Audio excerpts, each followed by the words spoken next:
Good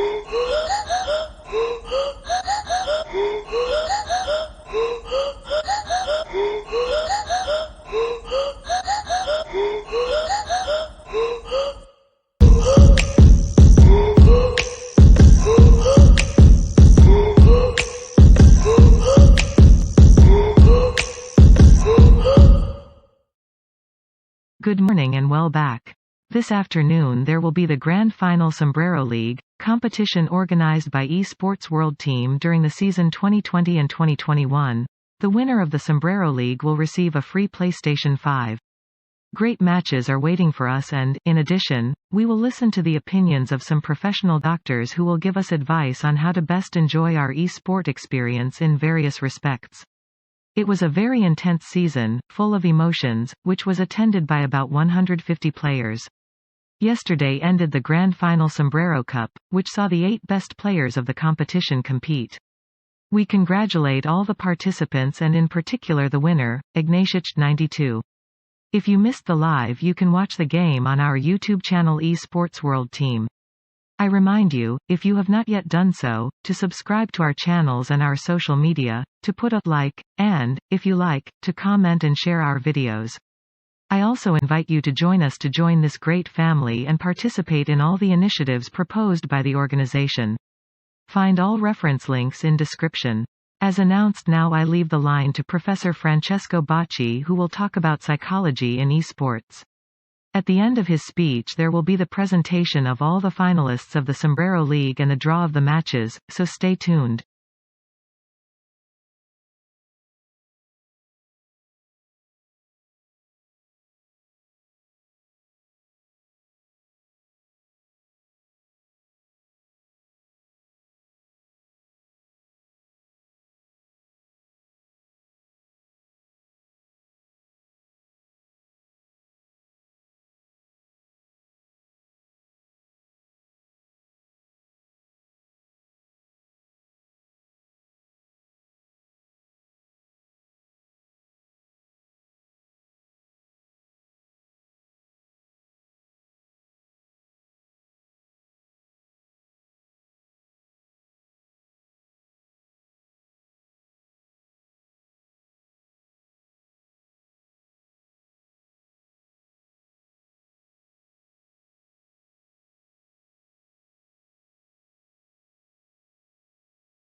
guys, I am Dr. Francesco Bocci, psychotherapist, Italian psychotherapist. I live in Brescia, and I found in 2019 a video game therapy approach to help people to stay better.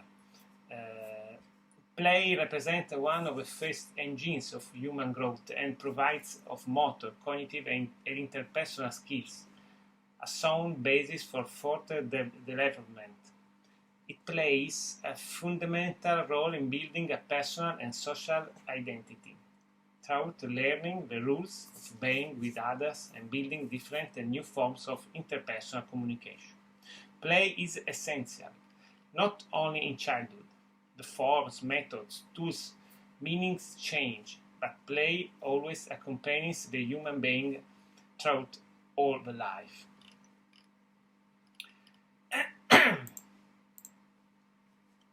I think that only in a sufficient free living space in which the child has the chance to choose his goals according with his needs, in which at the same time he experiences the difficulties that objectively hinder them, he can form a distinct level of reality and develop the ability to take decisions responsibly. So, while playing, people's primary emotions are manifested and creatively experienced. They are physics, forms of movement limited in time, and accentuated traits of the character. In literature, we find numerous attempts to categorize the world of emotions. One way is by considering the two main purposes of emotions, to separate and unite. Some emotions trigger processes of separation, which implement a process of separation from the others or from a part of self. Some emotions unite. In this, we can clearly locate the social relationships. And between sports, we have emotions that unite. Among the emotions that unite, there are joy and discovery, carriers of a desire to establish relations. Joy expresses the defeat of a difficulty. The subject goes from a sense of dissatisfaction and inferiority to one of satisfaction and superiority. So this we can find it in esports. In playing esports, we can retrieve a liberating effect of joy. And in playing, in general, video games. Video games help us building a transformative and beneficial relationship between what is inside the game, the avatar, and what is outside, the player. In other words, they can be described as a creative compensation for our vital tasks. Gaming is something we have chosen ourselves, a tiring compensatory activity that we have self-imposed to carry out, and apparently fatigue, even the virtual one, makes the human being happy, as long as it is not imposed by others and has not real consequences on survival, as long as it doesn't provoke real losses.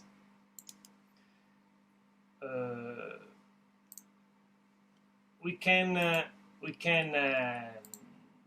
say that there has never been a time in human history in which there have been more forms, more platforms, more genres of video games, and we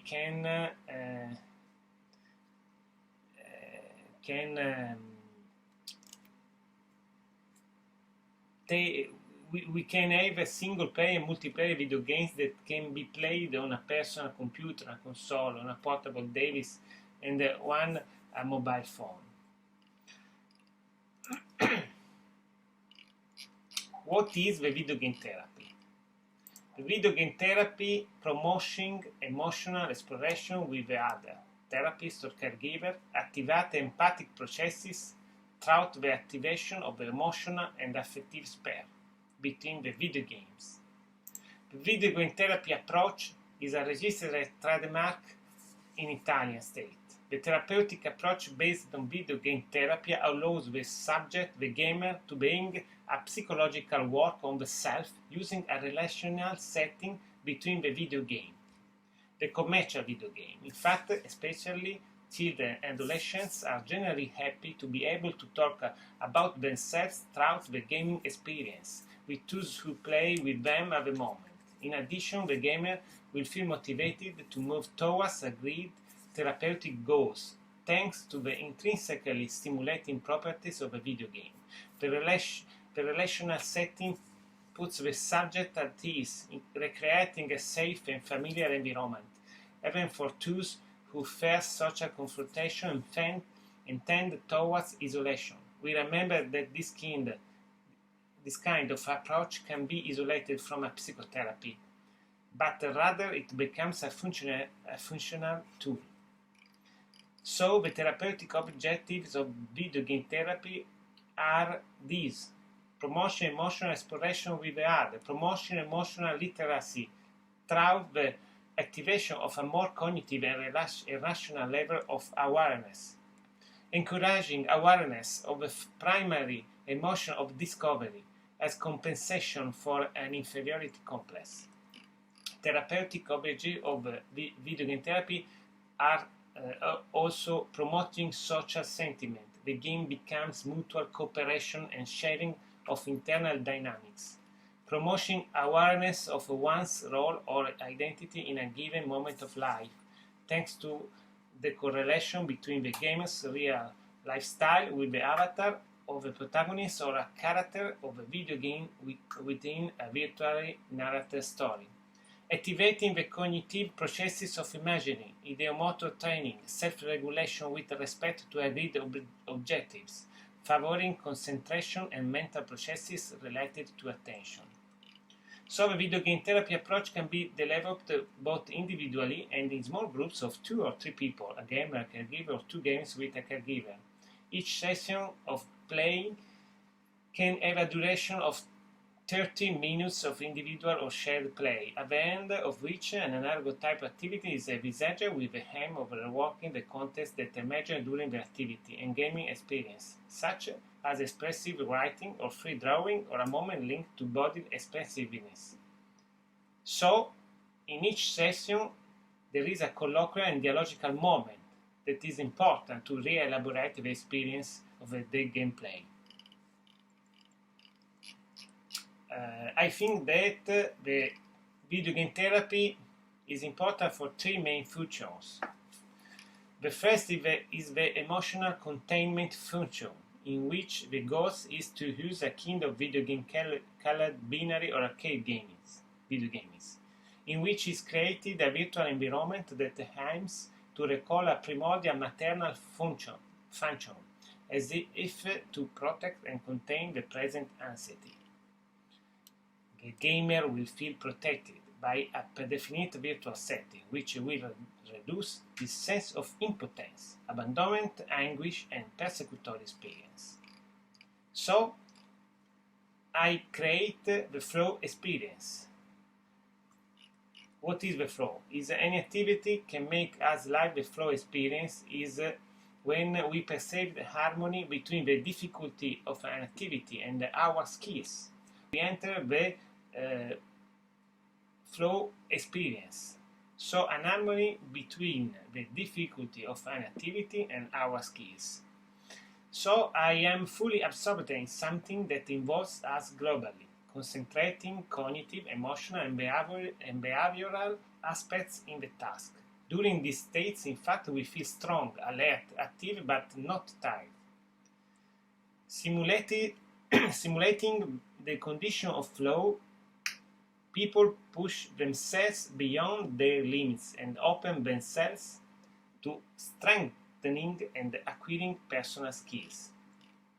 So, in the flow experience, there is a balance between challenger and skills. The challenges must not be beyond our capabilities, but not too simple either. Sense of control, the feeling of being in control of the situation. Clear proximal goals and immediate feedback. Proximal goals are those that are very close in time, minutes or seconds. In the flow experience, every action provides immediate feedback that helps the person to understand if he is succeeding in the activity or not. Feedback can be positive or negative. In the first case, the person will feel motivated and gratified. So I can lose the ordinary state of consciousness. When we are immersed in activity, we do not worry about tiredness, hunger or sleep. Loss of normal temporal perception. In the state of flow, it seems that time passes more quickly. Gratification linked to experience and profound sense of pleasure.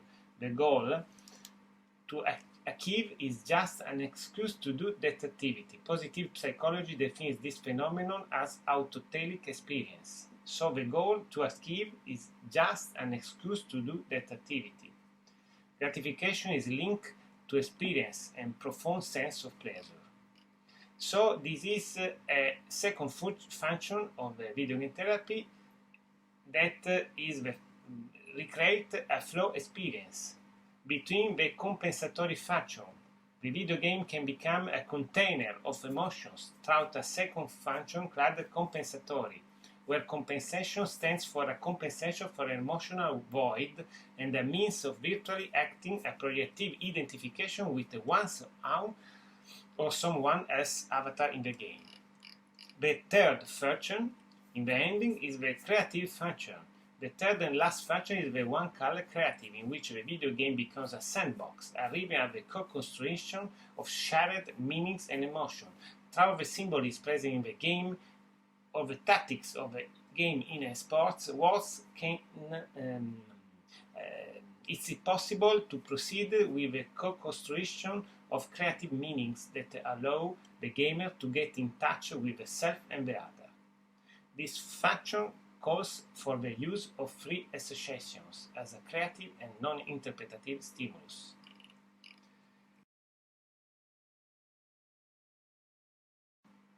Thank you guys, and good luck. We thank Dr. Francesco Bacci for his interesting contribution and for his participation in our program. Now let's get into the competition by presenting all the finalists.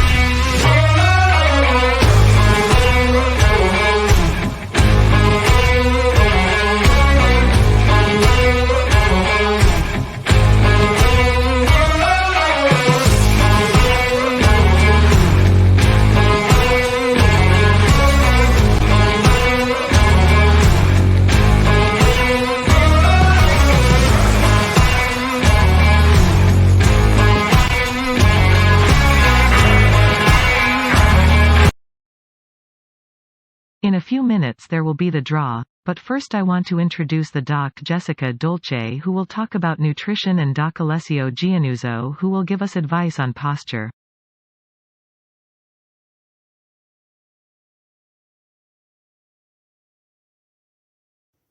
Hi everybody, I'm Dr. Jessica Dolce and I'm passionate about sports and nutrition. Yesterday we talked about foods, and we mentioned what are the basic characteristics of food, of what group of foods they belong to. I don't know if you remember carbohydrate, proteins, vegetable and fruits, fats and sweets. We understand that caloric intake varies according to the subject and the type of activity that the latter carries out. If he practices a sport that requires a considerable expenditure of calories on physical level, or if he is a person who practices interactive sports like you, and consequently will have a reduce of expending of calories, all by taking into account the required brain activity.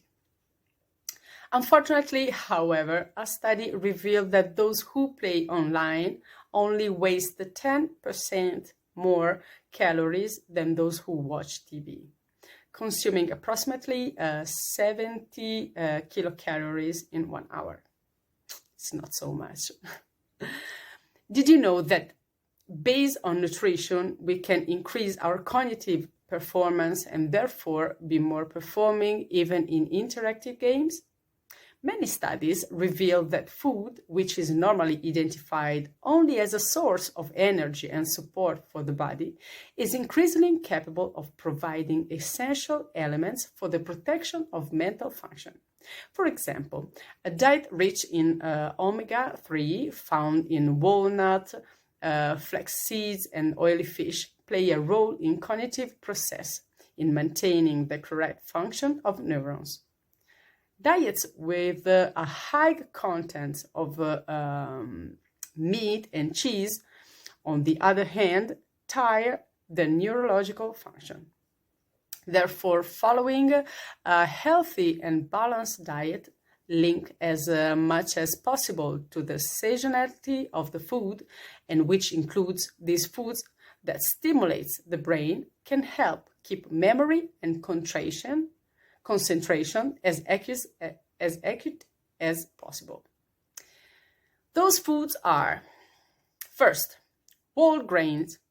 They improve the attention and concentration, and taking them guarantees the fundamental supplies of energy to the brain. These foods are wholemeal pasta, rice, spelled oats. For second, we have bluefish, sardines, mackerel, salmon, and etc. They contain omega-3 fats, good fats that help us manage the stress and maintain a good mood. These fats are also found in dried fruit, pumpkin seeds, flax seeds, and others. For third, we have blueberries, enhance short-term memory point. Then we have chicken, eggs, green leafy vegetables, and oranges. They reduce anxiety and stress that we know we can incur during matches, especially if you are a competitive level and also an amateur level also. We have also walnuts.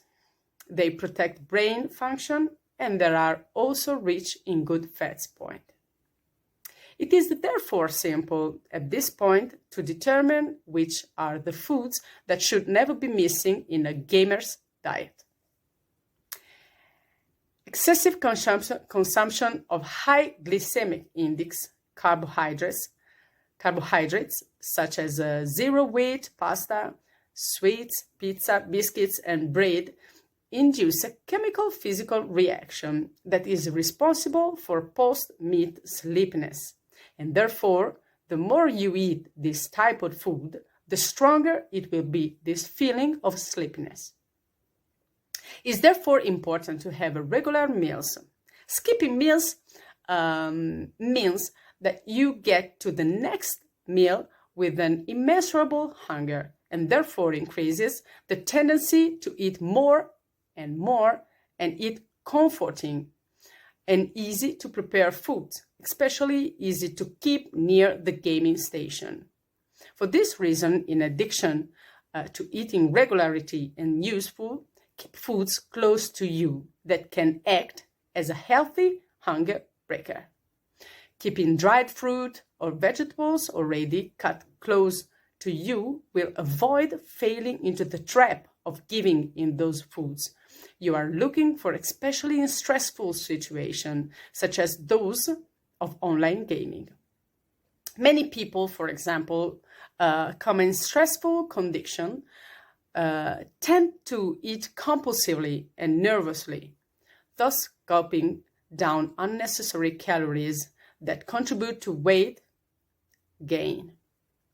At this point, clarification must be made, for the correct body weight is calculated by making a proportion between calories necessary for the activity carried out during the day, and calories introduced with the diet, with the food. If there's a surplus of calories introduced, there will be a weight gain. If instead there will be a caloric deficit, there will be a decrease in weight. So it's easy. A more practical tip is it to drink plenty of water. Or herbal tea help to give the sense of satiety and meanwhile moisturize the body, also favoring bowel regularity, which unfortunately can be difficult in people who do little exercise. As I said yesterday, we must be careful to sugary and carbonated drink as they still provide a significant caloric intake. Besides, the 80% of the content of our brain is composed by water. And the water filter to our intellect, it is vital. In fact, a lack of water can cause fatigue, mind clouded, and confusion. It is therefore more important to take the time to prepare your lunch or dinner in a conscious way and have a lunch or dinner without possibly doing in front of the PC or the television in order not to risk feeling too little satiety because you ate in a hurry and then try to other food. I would also like today to strongly advise you to carry out, in any case, 30 minutes of physical activity outdoor, not every day, or maybe 2 or 3 times a week, in order to be able to disconnect, thus rest your eyes and favoring the blood circulation that is not very favored by the sitting position. In any case, these are purely generally indications that must be integrated and deepened for each specific case, in person by an expert nutrition, who will thus be able to follow each player in a personalized way to point. So I will say thank you for your attention, and if you like to, you can follow me on my Facebook page, La Salute a 360 grammi. See you. Bye. A special thanks to eSports World Team for giving me the opportunity to talk about these topics that are very dear to me. Thank you so much.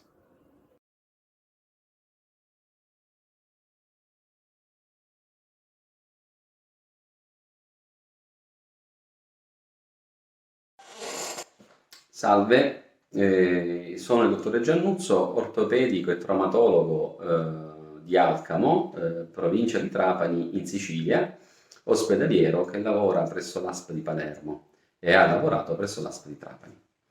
Abbiamo precedentemente parlato degli sport, quindi degli sport elettronici, dei pregi che possono avere questo tipo di sport, ma anche e soprattutto dei difetti o comunque delle patologie che possono scaturire dall'abuso di questo tipo di sport, appunto, che è in voga e che sta andando sempre più in voga. Oggi parleremo invece in modo più specifico della alterazione di postura scheletriche, quindi dal punto di vista muscolare, scheletrico e articolare, e dei danni che si possono provocare appunto alle suddette strutture. Intanto bisogna dire che il corpo umano è formato da uno scheletro e da una colonna vertebrale principalmente, che ha delle curve fisiologiche che si chiamano lordosi cervicale e lordosi lombare, e poi abbiamo altre curve opposte alle prime che si chiamano cifosi dorsale e cifosi sacrale. Queste curve hanno un significato specifico, che è quello di garantire di garantire intanto la stazione retta del corpo umano, ma soprattutto di poter sopportare i carichi che la colonna vertebrale e che il corpo tutto ogni giorno deve appunto subire. A seguito dell'evoluzione dei videogame e a seguito dell'evoluzione soprattutto degli sport, i giovani ragazzi, ma anche gli adulti e anche i bambini, tendono ad assumere delle posture sbagliate, con ripercussioni importanti sulla colonna vertebrale, ma non solo sulla colonna vertebrale, ma su tutte le articolazioni del corpo. Bisogna intanto considerare, ad esempio, che la postura inclinata del capo verso il tablet, verso lo smartphone o verso una console che viene tenuta in mano, spesso determina una perdita della normale lordosi cervicale, e questo non fa altro che determinare un continuo allungamento dei muscoli paravertebrali cervicali, un'alterazione dei carichi che vengono a determinarsi su appunto ogni vertebra cervicale, e contestualmente quindi un'alterazione dell'equilibrio tra i muscoli agonisti e antagonisti del collo, con ripercussioni anche sulla funzionalità del collo stesso, che è quella di sorreggere il capo, che è quella di garantire i movimenti liberi del capo nei confronti dello spazio. Per cui si viene a determinare un incremento di patologie quali le cervicalgie e le cervicobrachialgie, cioè infiammazione dei muscoli del collo e del plesso nervoso che va ad irradiarsi lungo gli arti superiori, e così che si possono aumentare i processi degenerativi della colonna vertebrale, che si appaleseranno con l'insorgenza delle protrusioni erniarie, con l'insorgenza delle ernie discali e con l'insorgenza anche della patologia artrosica precoce. Ma accanto alle posture anomale legate proprio all'inclinare il capo verso lo smartphone che teniamo in mano o verso una console che teniamo appunto in mano, ci sono anche delle posture anomale per chi gioca invece sullo schermo, quindi che gioca direttamente sul televisore o sul grande schermo. Spesso il soggetto che è davanti ad una console sul grande schermo tende ad incrementare l'iperlordosi, quindi a protendere il capo in avanti, accentuando notevolmente la lordosi cervicale, proprio perché è nella concitazione del gioco, non ci se ne rende conto, quindi non ci si sta rilassati, ma si tende ad avere un atteggiamento contratto, e contestualmente si viene a determinare un incremento della lordosa con un incremento anomalo dei carichi sulla colonna vertebrale, sui muscoli, e contestualmente ripercussioni sui muscoli cervicali, cefalici e anche toracici. Bisogna ancora pensare che l'uomo si è evoluto nell'arco delle varie ere grazie all'opposizione del pollice. La funzione del pollice, a causa dell'evolversi dei videogame, sta perdendo la sua funzionalità, che è proprio quella dell'opposizione, cioè quella della prensione, di prendere oggetti. Il pollice, infatti, tende ad assumere delle posizioni anomale e non le posizioni fisiologiche per cui è conformato, proprio perché nel pigiare alcuni tasti o nel mantenere la console, la componente articolare, nello specifico l'articolazione trapezio-metacarpale, viene ad alterare i suoi rapporti articolari, con instaurarsi delle patologie articolari proprio a carico dell'articolazione trapezio-metacarpale, e quindi l'insorgenza di quella che si chiama rizoartrosi.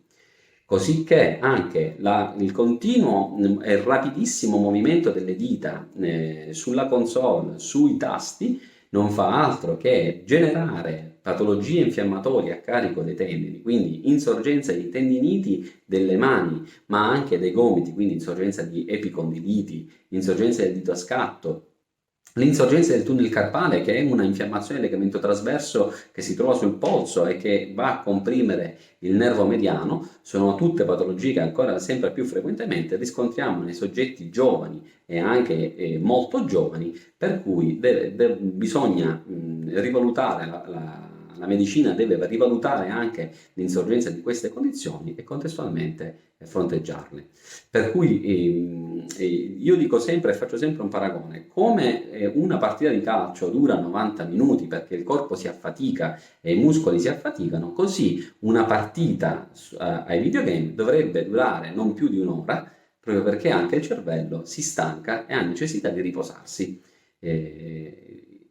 Di conseguenza, oltre alle patologie quindi che abbiamo citato precedentemente, quindi bisogna attenzionare, bisogna stare attenti alla postura che si assume, quindi bisogna utilizzare delle sedie comode che abbiano quantomeno uno schienale alto, dove i glutei sono appoggiati al fondo della schiena e dove tutta la schiena, tutta la parte dorso-lombare sia perfettamente aderente allo schienale. Altra postura che si può assumere è quella di portare i glutei al bordo anteriore di una sedia, posizionare i piedi al di sotto della sedia e poggiare gli avambracci sul tavolo, perché questa è una postura dove i muscoli si contraggono in maniera corretta e tendono a far mantenere la postura e tendono a far mantenere quindi la colonna vertebrale nella sua giusta posizione. Altro fattore importante che bisogna sempre attenzionare è la posizione del computer o comunque della console nei confronti di chi l'adopera. Quindi sedia di altezza adeguato, tavolo di altezza adeguata e soprattutto illuminazione della stanza. Illuminazioni scarse o troppo accecanti possono alterare la postura del soggetto che è avvezzo a giocare ai videogame e contestualmente quindi lo inducono ad assumere delle posture sbagliate. Per cui la mia raccomandazione è giocare sì, vincere sì, ma tutto quanto con la dovuta parsimonia e le dovute attenzioni. Grazie, arrivederci.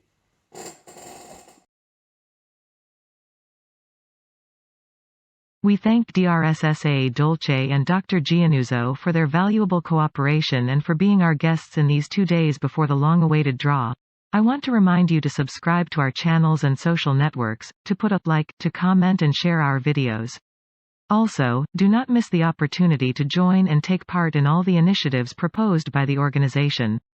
Find all links in description. And now to the draw.